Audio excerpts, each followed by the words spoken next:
Alright guys, let's talk about the top 10 sickest fights in MMA from 2024. Now, remember, this is all subjective, so different peeps might have different opinions. But based on what I found, here are the top 10 brawls that really stood out. 1. Gaethje vs Holloway.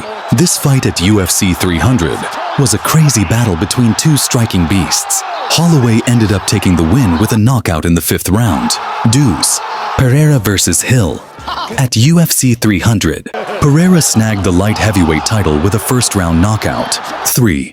Makhachev vs Poirier. UFC 302 saw Makhachev win the lightweight title with a 5th-round submission. 4. Duplessis vs Adesanya. Duplessis scored the middleweight title at UFC 305 with a 4th-round submission. Change. Topuria vs Holloway.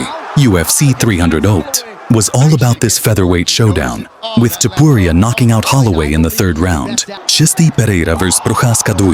Pereira took the win with a 2nd-round knockout in this UFC 303 rematch. 7.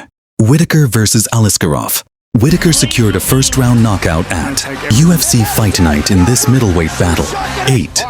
O'Malley vs Vera. Seanu O'Malley won by decision in the 3rd round of this UFC 299 rematch. 9. Ankalaev vs Walker 2. In this UFC Fight Night rematch, Ankalaev knocked out Walker in the 1st round. 10. Poirier vs Saint-Denis. Poirier got the win with a 2nd round knockout at UFC 299. These fights were all insane, showing off the best of MMA. They were huge in their divisions and made a real impact on the sport. But hey, this is just a taste of the epic fights from 2024.